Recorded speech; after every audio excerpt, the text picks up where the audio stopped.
Well, that was not a playoff game, but it sure felt like one because it gave me a lot of heartburn. But the Guardians won, and that felt like an antacid.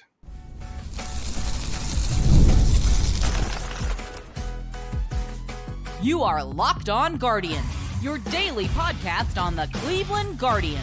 Part of the Locked On Podcast Network, your team every day. Welcome on into another edition of Locked On Guardians, your daily Cleveland Guardians podcast. It is our favorite half hour of the day. We hope it is yours as well because we're covering your Cleveland Guardians from the majors to the minors, the draft, and everything in between. We will talk about the minors today. We'll talk about the draft tomorrow. Most of today, though, is going to talk about the Guardians beating the New York Mets in extra innings on Monday evening. I'm Justin Lada. I have been co-hosting this podcast with my friend and co-host, Jeff Ellis, since October of 2022, almost 3 years now. And I have been covering the Guardians minor league system since 2007. That is 18 years. I almost don't want to believe that, Jeff. Yeah, 2007 is when I began also covering the Cleveland Guardians as a writer back at Indians Prospect Insider. 2012 was when I moved to Scout, which eventually became 24/7, where I became the lead draft and prospect analyst for those two places until they decided to get rid of all baseball, which was a fun time to be had. And then I've been 6 years here at Locked On, talking all things Guardians and every year, all things draft. I want to thank each and every one of you for joining us, for making today's episode your first listen today and every day, wherever it is you get podcasts. And a big shout out to all of our everydayers. I know we are behind on iTunes mentions. I think we'll get to that tomorrow. I just spent 7 hours in a car, if I'm being honest with all of our listeners. A lot of people love the video of us being together, both of them. I watched the game. We're ready to talk. It was a heartburn game, but a win always makes it all feel better. It does. Yeah, appreciate all the love from everybody. Jeff and I get to hang out for the first time in almost a decade. I think we talked, Jeff, the last time we were in the same room together was the All-Star game in Akron in 2016 with Bradley Zimmer and Clint Frazier. All right. It was another lifetime, it feels like. On today's show, we will talk about the minor leagues. We'll talk about promotions and who we want to see next.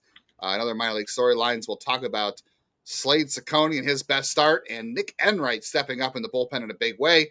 We'll start off today's show talking about the Guardians' win and the offense coming back to beat a bullpen that added a lot of pieces at the deadline. Before we get into all of that good stuff today, in this win, I want to let you know today's episode of Locked On Guardians is brought to you by 5 Hour Energy Transfusion.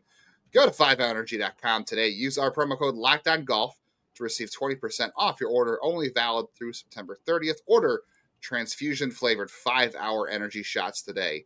I don't think I needed any energy shots or adrenaline for that game on Monday. I mean, Slade Cecconi, I know we'll talk about Slade Cecconi in the second segment, but he and Sean Manaea were dialed in, and I said this on Monday's show, Jeff. I said the over-under was 8, and the line was Guardians plus 1.5, which they covered, and the over did hit. But I said Mets 6-3 because the Guardians just had not hit left-handers well this year, which meant they weren't going to have Bazzana, they weren't going to have Capus in the lineup, and they didn't. And you knew you were going to see Hedges, you knew you're going to see Fry, who's been struggling this year, but he came through. Hedges actually had a double in this game. And the bullpen made it tight late, at least just Hunter Gaddis, but they pulled it out and they got the offense back together late in the game. That sixth inning was a lot of fun, though. I mean, they got the scoring started in the 6th inning, and Gabriel Arias, my goodness, that ball, I mean, he had to have dented it, or the stitching had to come off or something, because he absolutely, I've not seen a ball hit that hard by anybody not named John Kenzie Noel in the last year for the Guardians. 440 feet to a very deep part of Citi Field and 112 miles an hour off the bat. I mean, that was an absolute missile that put the Guardians up 5-0. And thank God, because they chased Manaea from the game. But then you had to contend with the Mets bullpen, which, they went out and they souped up their bullpen like a 1999 Honda Civic, and it looks fantastic. And the Guardians still managed to win this game. Thank God. No, I mean, I agree completely. It felt like, was it in the 4th inning where both teams had only had one hit, right? Like, it wasn't until after that you saw some offense start to go. I mean, early on, no one could do anything against either of these starters. Cleveland was able to get some things together, and Slade had some bad luck. The wild pitch, which it was a wild pitch, let's be fair, but you got that opportunity to get Lindor out, and it doesn't happen. Then you have the throwing error. And then Pete Alonso 100% just had Cecconi's number today. That was the one guy who just, I think he had a hit all 3 times facing him. But it's a really good lineup. Like, let's be honest, the pitching staff, maybe not so much with Gaddis. It's been 2 out of 3 rough ones for Gaddis recently. But Enright and Slade and, Cade walked a tightrope, got it done. So overall, it was a really impressive performance by the pitching staff. And Slade Cecconi, I brought this up off air. I do the little 3 stars every game. Slade Cecconi's at 9 of those. The leaders on the team are Bybee and Williams with 10. So, and he didn't start the beginning of the year. Like, he would be the team leader in 3-star performances if he had been here at the start of the year. Crazy. And hey, David Fry, credit to him. I mean, I know you talked about the off the air too. Like, he got the scoring starting in this game in the 6th inning off of Manaea. I mean, he also had the go-ahead hit in the 9th inning or the 10th inning as well. So he had 2 RBIs in this game. Or he didn't go ahead hit, but he drove in a run later in the game. So he had 2 RBI in this game, which was really important. And they never pinch hit for him, which I was kind of surprised by because he did face a couple of righties in that Mets bullpen. And I was like, at some point they're going to pinch hit for him, right? And they never did. And they decided to use Manzardo for Hedges, which makes sense because as tough of a year as Fry is having, it still makes a lot more sense to try to fire that bullet for Austin Hedges. But you still had Bo Naylor and you still had CJ Kayfus. So you could have easily, tried to play that card a little bit earlier with David Fry. But, it ended up working out. He got the RBI later. Everybody on offense kind of had a nice day except for everybody did something on offense. Rocchio had 2 hits, including a big one there in the 9th inning. That it seemed like they were going to get something out of that, and they didn't. I think Angel was the only person who didn't reach base. He scored a run though, so he got on with on a fielder's choice. So he scored a run, and his defense was fantastic. Jose got a walk, intentional walk. He ends up scoring a run.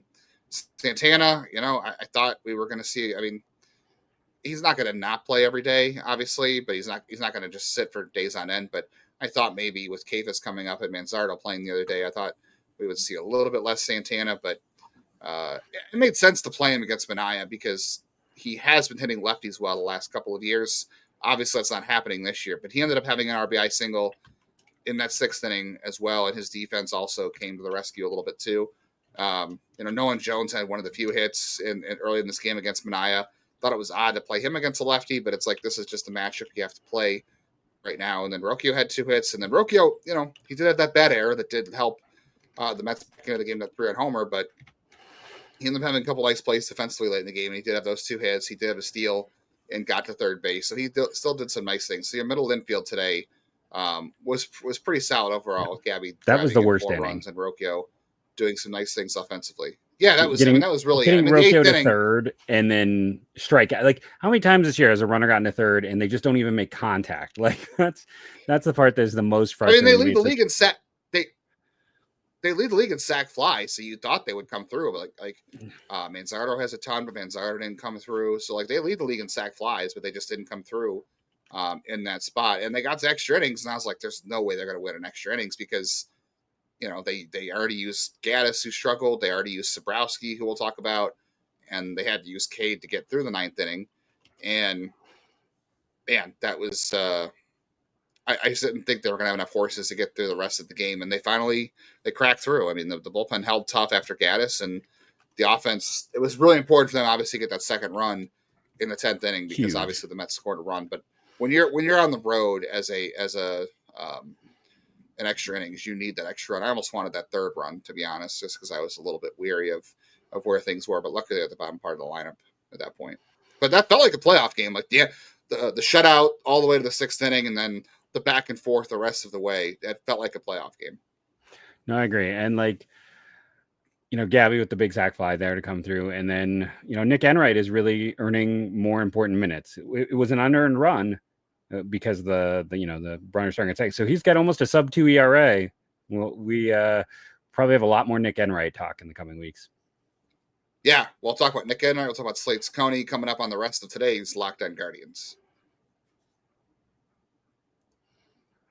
Well, if you took my advice on Monday night on FanDuel, you might not have won anything on there. I said Guardians were going to lose 6-3. It was an over-under of 8. So I had the over right. They were over on 8. But summer sports, they are in full swing. The playoff races are heating up in baseball.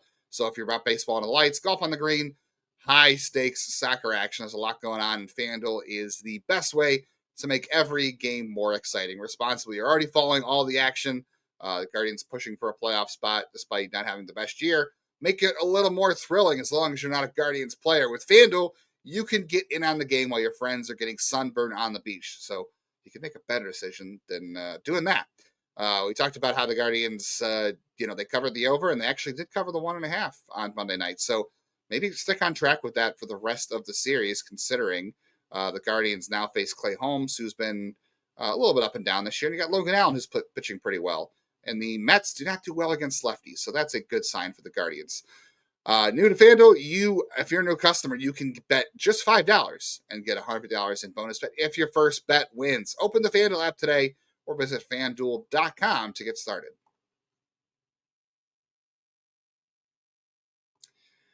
Boy, I've really been enjoying Slade Cecconi pitching. I said that at one point for Luis Ortiz, and that's how that worked out for them.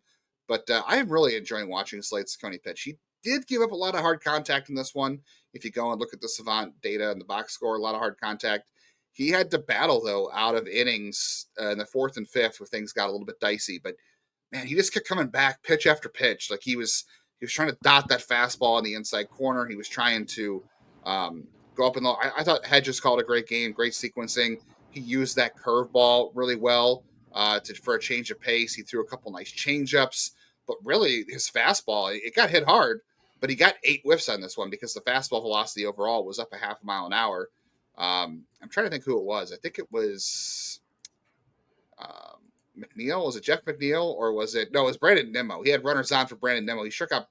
Brandon Nimmo had the golden sombrero on Monday night, and multiple times Slade Cecconi came back with the fastball to absolutely just put him away. And I was really impressed with Slade Cecconi in this game, especially because that Mets lineup, man.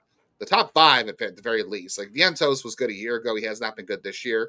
And Mauricio, they're trying to play. Marte was off the bench. And even Francisco Alvarez this year, 722 OPS for catcher. I'll take that. I know we would. Yeah. This is a really good Mets lineup. And Slade Cecconi navigated through trouble for a couple of innings, and he got them. He didn't deserve the fate he had in the 6th inning. I mean, Pete Alonso absolutely crushed that baseball off him, no doubt. He hit him hard all night long. But he was in good positions all night, and he worked his way out of trouble when he had to. That was, I don't know, I keep saying, like I said the other day, like Gavin Williams continues to keep building good start for good start. Maybe this was Slade Cecconi's best start because you consider the timing, the lineup, everything he had to go through in this game. That was probably one of his better starts this year. Yeah, if you're just like OPS isn't perfect, but if you're looking just at OPS, the Mets have the Guardians beat at every position but third base. Nimmo has a higher OPS than Kwan does. This year playing left field. So like this is a really, really good Mets team with stars up and down. Like you said, Vientos is having a rough year. He's still at 3 hard hit balls. Cedric Clemens is average-ish, who was their big addition. And third base is kind of a mess. And for catchers, they have great production relative to the position. So, and he had 15 swings and misses, which I think you already stated, but I just want to state it again. Just like, sometimes I got to state Alex Cobb got $15 million and no one talks about that ever. But that's a lot of swings and misses against a very, very good lineup. And that's what I really liked in general is like this Mets team bought about as hard as anyone did. And the offense came through against some of those guys. And they also, they added Mullins to improve their lineup overall. And they pulled out all the stops. I mean, they pulled 4 guys off their bench in this one. Even like Starling Marte is having a fantastic season for them in limited roles. Like they are a deep team who went deep in this one. And Cleveland pulled out the win. Like that's huge. And again, it all starts kind of with Slade, who, he won't get a single vote for. Well, he doesn't qualify as a rookie, so never mind. I almost said something foolish. But yeah, he's not a rookie because of last year. But I mean, I'll say it again. It's like I don't care how good Josh Naylor's been this year. I wouldn't care if he won the MVP in the National League. He wasn't going to do that, but I wouldn't care because it was 1 MVP year versus 6 years of a quality starter is something you take every single day. I wasn't anticipating that argument, but I don't know. Slade Cecconi has really been a big boost to this rotation. They've obviously needed him because of injuries like Ben Lively, and then obviously with Ortiz being out with the investigation. So they've needed Slade Cecconi. I don't know who they would have turned to if it wasn't, because Cantillo is in the rotation now, and you could go to Parker Messick or Doug Nikhazy, who Nikhazy was not great in his limited debut. But I don't know. I feel like for a team that was coming off an ALCS run a year ago, I sure would like to have an MVP in the middle of the lineup.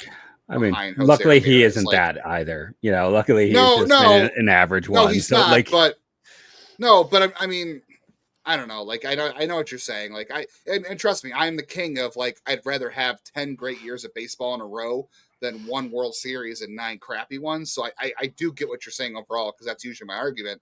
But I'm just thinking in terms of 2025 that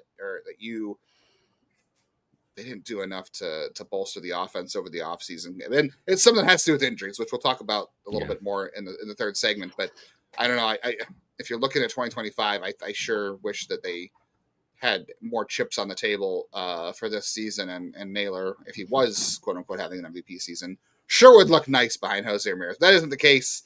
And Slade Cecconi's been fantastic. He deserves his flowers. I am going to choose to not look at things like expected ERA. Don't go look at that, because it's not good. We're gonna choose to ignore the things we don't like. That's what we do, right? We have to. It's just interesting because he does get hit hard, but it never seems to go anywhere. Like, he does every game we talk about. He's got a lot of hard hits, but it seems to always be like not hard enough. And then he does generate a lot of swings and misses, but he doesn't always generate a ton of Ks. Like, there's I don't know. It's very weird under the hood there. So I'll be curious to see how he continues to pitch.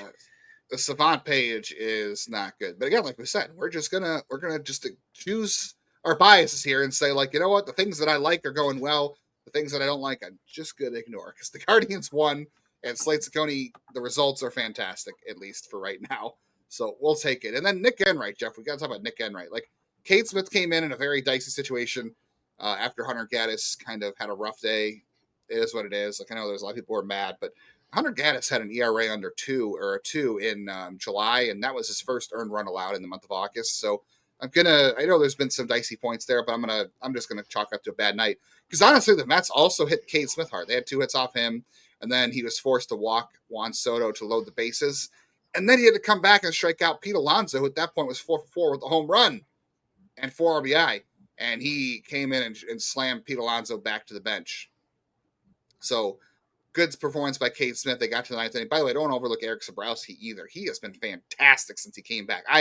I was so wrong about Sabrowski. I was so concerned that injury in spring training to him. I was like, oh man, like, this guy's already had 2 Tommy Johns, and I don't know if he's going to come back from another arm injury, but he's been fantastic. But Nic Enright, how can you not love that man? Unearned run because of the runner on second, but came in, got his first career save. We know the story, like, battled back from cancer a couple years ago as the Rule 5 pick that went to Miami and then came back to Cleveland. Finally got to make his debut this year. He has been nails, and I think, Jeff, you're gonna touch on it more, but now that Clase is not in the mix, like, he's got to be part of your back of the bullpen to shut down games after the starter comes out. Yeah, it's both guys you talked about there. It's, a year ago you had Clase, Cade, Gaddis, and Tim Herron were your guys who were just slinging at the back of the pen. And with Clase out and with Herron, is he back in AAA now? I'm not, his struggles. Sabrowski has taken Herron's role, and as Gaddis and Smith have moved up into other roles, like Enright, I think, like, he's the guy I feel most comfortable with going out there and being that guy to kind of move into the, if Smith and Gaddis move up, then he kind of moves into the, that split role. That him and Gaddis are now in the split role, with Smith apparently replacing Clase is what it looks like on most nights. So they need that. They need someone, and he's pitched really well, and it is a bullpen arm, and we know that year to year, who knows what's going to happen, as we've seen this year. But he's a guy who has played at a high level in the minors for a lot of years when healthy. He is finally fully healthy. He has gone through a lot. You don't have to worry about him dealing with adversity at all when it comes to the baseball field. So you can just sit back and enjoy. I think at this point, he should be written in pen. Like, if you need to move guys around, if you need to call, I understand he has options compared to some of the other guys in the pen. So it's sometimes easier to move certain people around. You got to cut Allard if you want to do that. You can't send down Junis, things like that. But I feel like Enright has earned that spot for the rest of the year. I agree. Yeah, I think I like the idea of Enright, Sabrowski setting you up to get to Gaddis and Smith. And Gaddis, I think he'll be just fine. All right, we'll talk more about the minors and guys who are down there and who's not down there, who's being promoted, and who would like to see promoted next.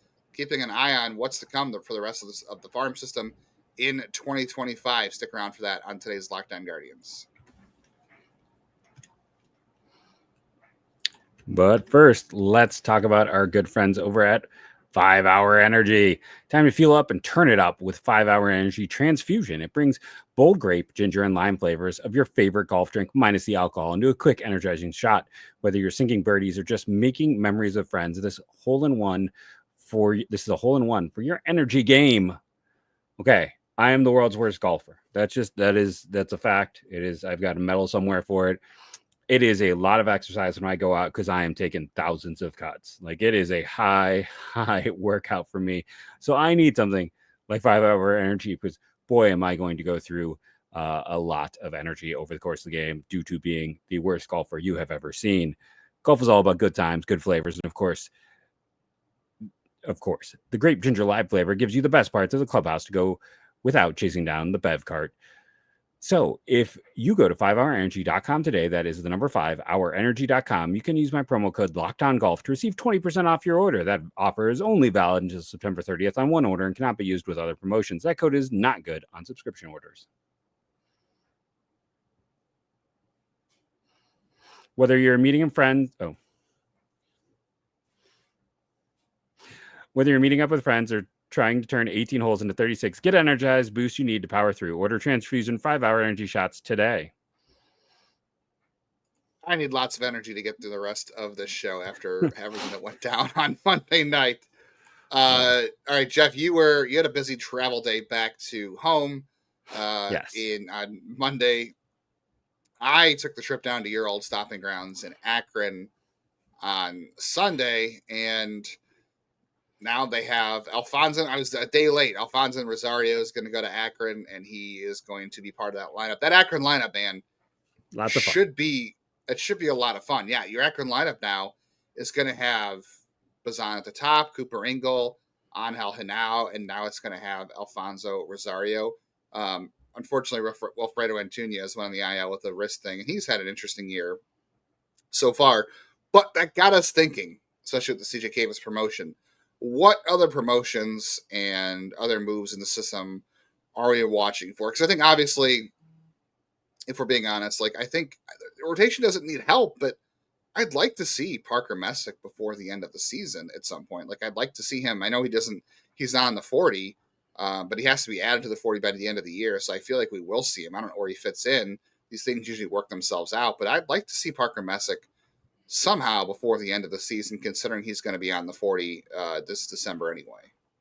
This is where I hate the rule change, where I understand why they made it, where it's you can only call up 27 guys now, and it can't be your entire roster.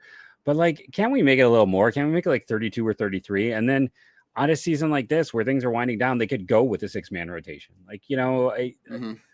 They're only more than likely going to be two games back right now in the wild card, I think is how it's going to shape up. Or 2.5 games back, right? Because Texas is, I don't know who's winning the Texas-New York one. We win either way. Yeah, Seattle. Well, Seattle is ahead of them both. Yeah. But they could be, they won't lose ground on Texas right now. Yeah, Texas is but it's, 5-4. I don't know how much I trust themselves as a wild card team. I'm going to hope for it. I'm going to enjoy the ride, but I still think towards the end of the year, there's a good chance it may not be as tight. We'll see. Hopefully I'm wrong. I want to be wrong. But this is where I miss that rule change, because it even, let it be 35 men. Let it expand a bit. I understand why it's not 40. Give us 33. Give us 32. Because when it's 27, you get a third catcher and one arm. And that's essentially what it is. It's 28 technically. 28. I'm sorry. Yes, you're right. 28. But you get a third catcher and you get one arm. And that's what turns it. Right. At least make it 31 or something. Do something. This is too little, because then you could, let Messick. And they've got 6 guys they need to add, maybe 7 to this roster in the offseason. They have some interesting talent, as much as people like to get down on them. So there's a lot of guys who could have opportunities in September for this organization. Yeah, God, I'm just trying to think about it now. Is the third catcher going to be Dom Nunez? I hope another 2012 draftee from our pre-show talk. Yeah, oh God. So Dom Nunez, maybe it'll be Cody Huff. I don't think they're going to roster Cody Huff in the offseason, but I'd rather see him than Dom Nunez. But yeah, if it's an extra arm. I mean, Messick, I guess, could be the extra arm, because you do get one more. Franco Alamon has been so up and down, Maybe they'll probably bring Heron back is what they'll probably do. They'll probably be Heron. Yeah. I would almost, this was not what we were planning on talking about, but at least this part of it, but I would like to see them go to like a 30-man roster in September. And then each night you can designate 26 guys who are available. You can, like hockey. Hockey has healthy scratches, right? Like you can almost just say like, okay, well, these 4 guys are not eligible to play tonight. So you just go with that 26. That way no one's, going with a full 30, 31 man roster. Like it's even for everybody. So I wish they'd do that. But Travis Bazzana had a really good heater over the weekend. He almost hit for the cycle on Saturday, hit a 3-run home run. I said on Twitter, if you didn't see it, a lot of people owe Travis Bazzana an apology because he has been punishing the baseball since he came back from injury, which, by the way, coming back from an oblique injury, not an easy feat for a hitter or a pitcher for that matter, for a baseball player. He's been fantastic. What do we think the odds are, Jeff, of him finishing the year in Columbus? I know someone's going to say I'd love to see him in Cleveland in September if they're in a playoff race. I'm almost 100% sure at this point that we will not see Travis Bazzana in September, but in Cleveland. But I'd like to see him finish the year in Columbus in September if possible. I think he does get to Columbus. I think they'll be aggressive with him and try to set him up for success. I do think there is a world where next year, prospect incentive stuff that he could maybe start next year on the active roster. If he really comes into spring training and lights it up after having some time in AAA, I think you got to consider it because, whenever you get him up, he's a big part of this team's future, and the chance to also get a first round pick is not nothing. For those who don't know, if you call up someone and they win Rookie of the Year, and they didn't spend any time that season or very little at the start of the year in the minors, you get a bonus first rounder. And then that player is also eligible, other things later on for more picks. But I don't think we see him this year. And one of the reasons I think is because they have to roster 7 guys this offseason, 6 to 7 players that they have to roster. And, there's interesting guys who they won't roster, like Antunes, because he can't stay healthy, even though he's had some nice moments this year. But they're going to have to add a lot of guys, and it's hard to make it 8. Now, it's almost easier once the season gets rolling to make it 8, because then you all of a sudden start putting guys on like the 60-day disabled list and things like that, and you open up roster spots. Remember, when the offseason starts, everyone who's on a 60-day disabled list gets added back to the roster. So Baz is going to get an opportunity. They don't really quick move a lot of guys. I think we hopefully see him in AAA. And then hopefully he just continues mashing and we get to enjoy him next year. And, if not for the oblique, maybe there was a chance to see him this year, but I think the oblique ruined any shot of that. Oh, for sure. And don't forget John Means. I think he's going to come back this year and pitch for them at the end of the season. So he comes off to 60 and he takes up one of those spots too. Plus he's here next year. Plus you have Henches. Plus you have Walters. Right now, Brennan and Thomas are both on the 15 and not are on the 10 and not the 60. Isn't Brennan on the 60? I think Brennan's on the 60. No, they haven't moved him to the 60 yet. No, they have to have a roster move in order to do that. So he is still sitting on the 10 as of right now. So he still counts against. Oh, I'm sorry, you're right. Brennan is on the 60. Yeah, I thought he got moved a while ago. You're right.